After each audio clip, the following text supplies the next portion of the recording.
Assalamualaikum warahmatullahi wabarakatuh dan salam sejahtera. Terima kasih kerana masih sudi jenguk singgah-singgah ke channel aku. So, episod kali ini aku akan ceritakan macam mana kisah atau peristiwa yang berlaku dekat camp aku. Kisah benar perkara ni. Dan insyaAllah apa yang aku cerita ni tak ada tokok tambah, hanya cerita yang benar berdasarkan pengalaman aku di camp PLKN. So, episod kali ini aku ceritakan masalah perkauman yang berlaku dekat camp aku. Jangan buat andaian awal, dengar sampai habis kisah ini. Jom.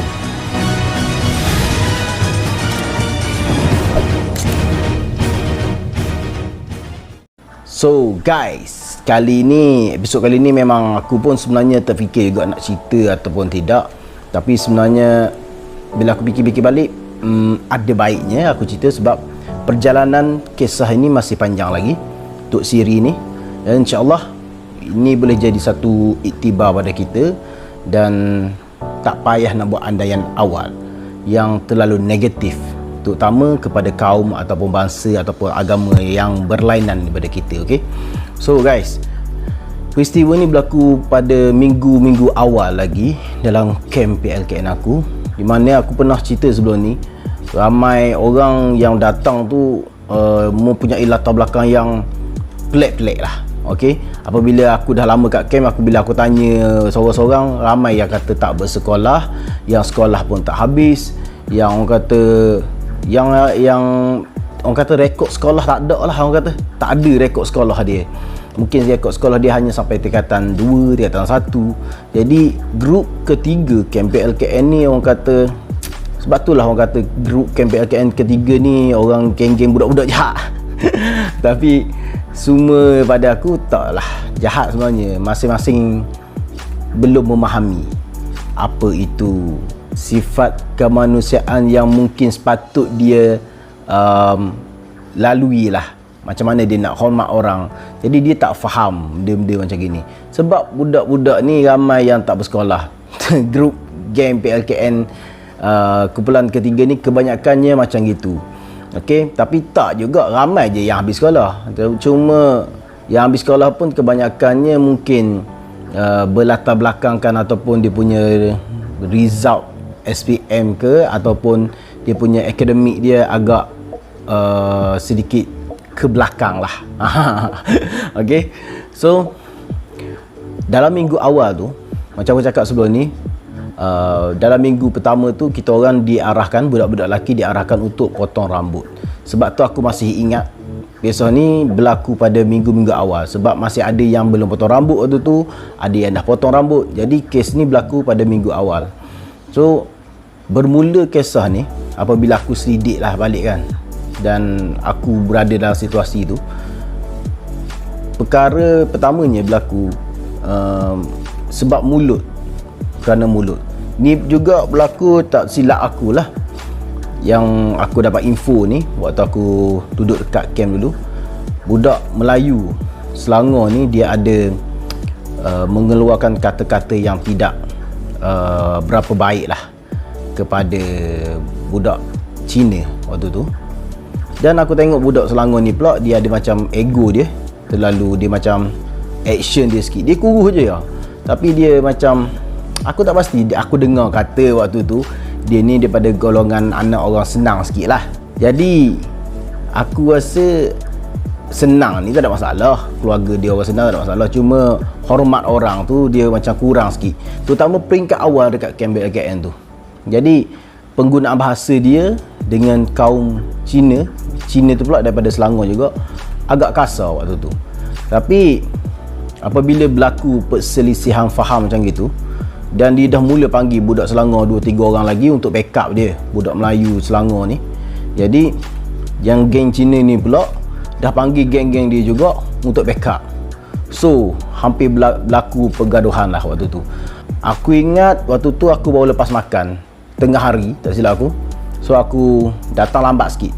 Kes ni berlaku depan Dom Charlie, sebab budak yang bergaduh ni adalah budak Melayu Selangor daripada Camp Charlie, ataupun Company Charlie, dan budak Chinese ni juga daripada Company Charlie juga. So apabila berlaku perselisihan faham, jadi berkumpul lah depan tu. Okey. So bila aku datang daripada Dewan Makan, aku tengok orang dah mula berkumpul ramai. Dan aku tengok waktu tu geng-geng budak Terengganu ni, dia tak pernah tengok budak Melayu gaduh dengan budak Cina tau, Chinese waktu tu. Jadi dia orang ni macam sokong lah budak Melayu Selangor ni, walaupun dia ni tak tahu apa. So dia berkumpul dekat situ. Geng-geng Chinese semua aku tengok dah makin lama makin ramai tau. Lepas tu ada seorang budak India ni, tak silap aku dia macam cuba nak leraikan tau, tapi budak Terengganu ni ditolak budak India tu, jadi macam nak bergaduh lah. So geng-geng India ni tak ramai, jadi dia orang pun bila budak India ni dah kena tolak, jadi dia pun panggil geng dia untuk join tim Cina ni untuk belasah budak-budak Melayu yang daripada Terengganu dengan Selangor ni. Budak Selangor Melayu memang tak ramai waktu tu. So apabila aku sampai tu, dia situasi tengah tegang. Aku berlalu macam gitu je, tempat dia orang berkumpul tu lah. Aku lalu kat tepi lah kan. So bila aku lalu kat tepi, aku tengok lah dia orang dah mula cakap campur lah. Ada cakap Chinese, ada cakap India pun ada, geng-geng India pun ada cakap juga. Cuma budak Terengganu ni macam mulut dia kasar sikit bahasa dia. Cuma budak Selangor ni mulut pun macam lantang jugalah kan. Aku tak faham isu apa dia berlaku, yang punca berlaku tu, sebab aku tak tahulah. Bila aku tanya pun katanya bermula daripada budak Melayu Selangor ni. So bila aku lalu pergi ambil barang aku dekat dom, dan aku pergi ke toilet. Bila aku keluar daripada toilet tu, aku tengok geng-geng India ni dah mula ambil botol kaca tau. Botol kaca yang pecah tu, dia pecah-pecahkan lagi, dia nak tajam-tajam macam gitu kan. Lepas tu ada juga yang budak India seorang lagi tu, dia ambil besi dawai tau, dia jolok dengan kayu tau. Dia macam nak buat berbuku. Aku tengok macam tu, ganah ni. Lepas tu bila aku keluar dari toilet tu, dia tengok je aku. Dia tengok macam macam gitu je kan. Tapi aku tengok buat macam tak tahu je. Jadi sebenarnya aku pun risau juga kes-kes macam ni. Aku tak nak masuk campur apabila berlaku kes macam gini kan. Tapi bila aku keluar dari toilet tu, kawan aku Eri, budak Terengganu juga ni, dia panggil aku, "Guza, mu tolong panggil cikgu, bagi tahu cikgu, ni budak nak gocoh ni." Musuh mari tu. Lepas tu Eri mari dekat aku waktu tu. Dia akan aku bawa keluar daripada tandas. Eri mari tu, Eri pun tengok budak India tu lagi buat macam prepare macam senjata lah kan. So Eri ni pun pergi dekat budak India tu. Dia macam tegur, "Buat apa ni?" Budak India tu diam je. Macam dia ambil barang tu, dia simpan sorok belakang sikit lah, macam prepare untuk kalau kes berlaku besar, dia akan ambil barang-barang ni. Aku waktu tu bila fikir macam gitu, Eri suruh aku pergi bagi tahu cikgu kan. So aku on the way pun, dia orang bergaduh dekat sini tau. So aku pusing kawasan tempat lain sikit lah, pergi belakang sana. On the way aku nak pergi tu, aku nampak cikgu PKN aku, cikgu Pat. Kalau budak-budak PKN Princess Haliza, dia kenal lah cikgu Pat ni. Cikgu Pat ni tinggi lah, saiz badan dia tu tinggi, tak silap aku mungkin ketinggian dia lah, aku anggarkan saja bukan 1.78 hampir 8 lah kot, 1.8 lebih lah kot, ataupun 1.78 lebih macam gitu. Sebab dia memang tinggi dan badan dia pula tough, besar gitu. Bila aku nak on the way pergi tu, nak sampai dekat cikgu Pat nak bagi tahu tu, dah ada budak-budak lain bagi tahu cikgu nak gaduh. Maknanya tak silap aku budak daripada company Alpha bagi tahu cikgu ada budak kes nak gaduh. Tapi aku tak sempat nak bagi tahu lah. So cikgu Pat bila nampak macam budak dah mula berkumpul, bau tengah dok panas ni, hampir bergaduh dah, cikgu Pat ni datang, "Woi Wira," dia panggil Wira, okey. "Hoi Wira, kau buat apa tu?" Wira ni panggilan untuk pelatih lelaki dekat camp aku. Dia Pat tu datang, dia ambil batang penyapu, dia baling. Tak kena pun, orang elak kan. Tu dia jalan lagi, dia tendang tuang sampah. Menambung tuang sampah tu. Aku tengok daripada jauh. Wah. Orang kata memang terkejut lah. Dalam situasi macam gitu kan, semua bersurai sekejap je. Melayu ke, Cina ke, India ke, yang nak bergaduh ke, yang betul-betul nak bergaduh, dia macam ada stay sekejap tau. Bila cikgu Pat dah makin rapat kan, dia pun mula bersurai. Kalau tu cikgu Pat sampai dekat tempat tu, "Korang nak gaduh nak apa? Apa ke?" Dia macam bagi ceramah sikit lah. Cuma orang lain dah mula lari-lari lah, masuk dorm masing-masing. Dia macam bagi ceramah sikit, cikgu Pat ni bagi ceramah. Kau kata kau orang Malaysia, kau macam, dia bagi semangat kenegaraan sikit lah waktu tu.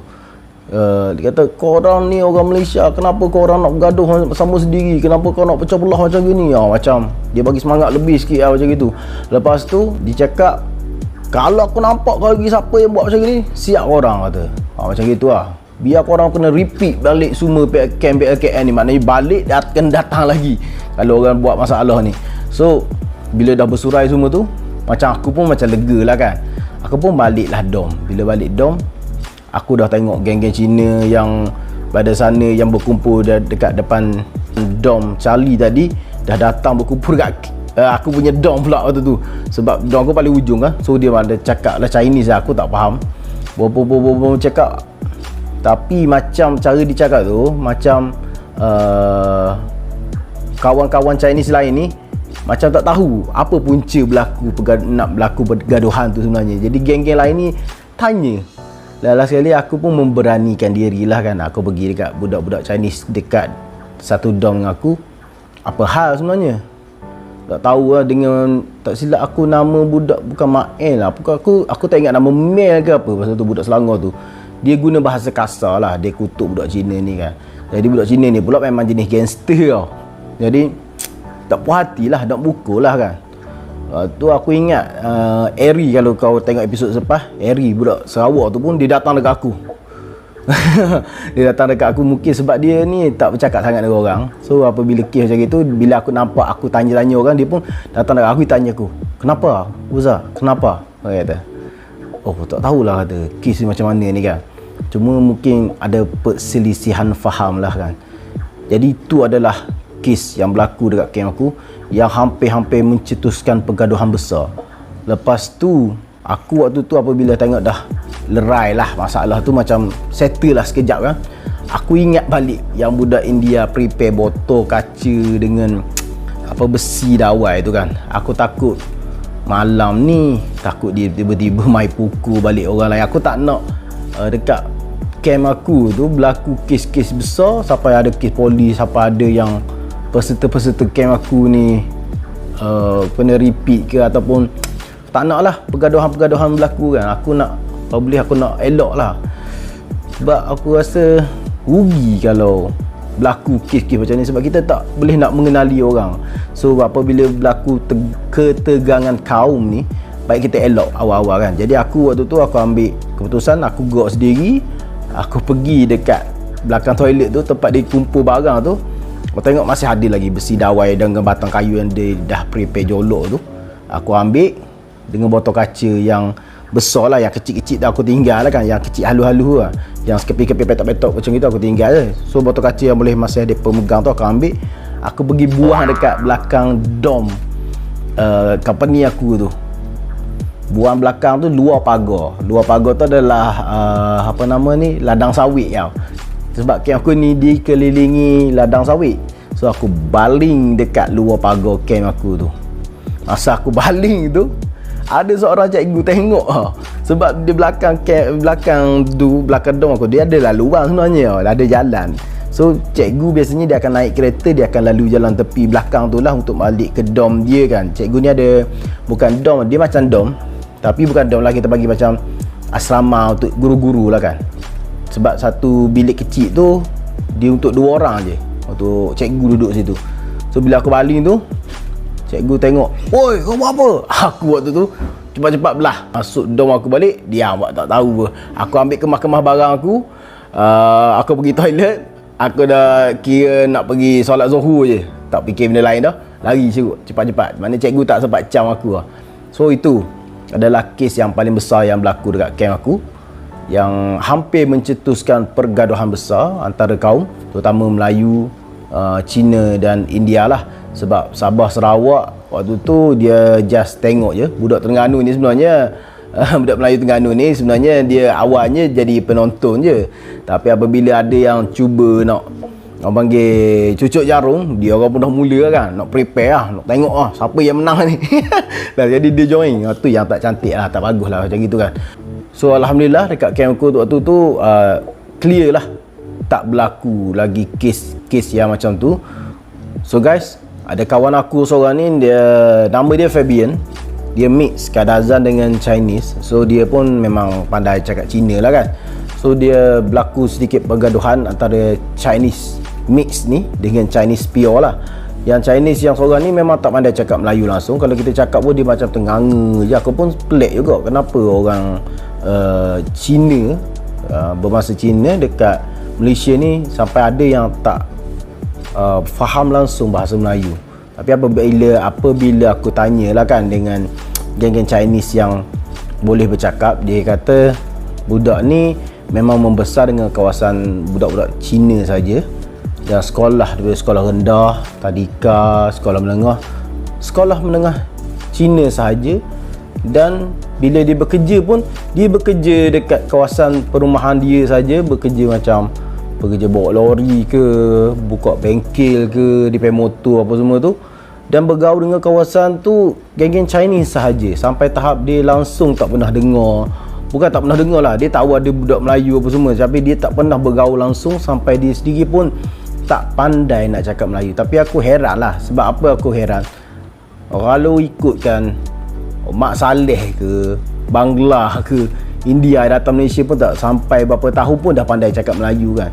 Tapi bila Chinese yang kata ada IC sampai tahap tak pandai langsung, aku pun pelik lah kan. Tapi tak apa, kita akan cakap di lain-lain episod. Dan untuk episod kali ni aku rasa satu pengajaran yang baik sebenarnya. Aku waktu ni belum kenal lagi orang macam mana, baru nak mengenali lah waktu tu kan. Dalam proses untuk mengenali orang Melayu macam mana, Cina macam mana, India macam mana, orang-orang daripada Sabah Sarawak ni macam mana. So itu adalah minggu pertama, memang agak berlaku ketegangan lah. Selepas tu pun hampir nak berlaku juga. Tapi waktu tu tengah malam, aku tak ambil pot sangat waktu tu, aku tak apa-apa nak perasan sangat waktu tu. Jadi macam tu pun macam orang leraikan tau. Bila nak berlaku orang leraikan, nak berlaku orang leraikan masing-masing tau. Yang Chinese backup, yang sama-sama dia tarik supaya jangan gaduh. Yang budak Melayu pun sama juga. Sebab dalam masa seminggu tu kita dah mula kenal kan. So lebih waktu tu kita dah makin lama makin mengenali. Dan lepas ni aku akan cerita episod macam mana kita orang dekat Camp BKN ni mula untuk belajar kenal budaya, agama yang kawan-kawan berlainan kaum ni lah di Malaysia ni waktu dekat Camp BKN. So insyaAllah jumpa lagi. Assalamualaikum warahmatullahi wabarakatuh. Bye bye.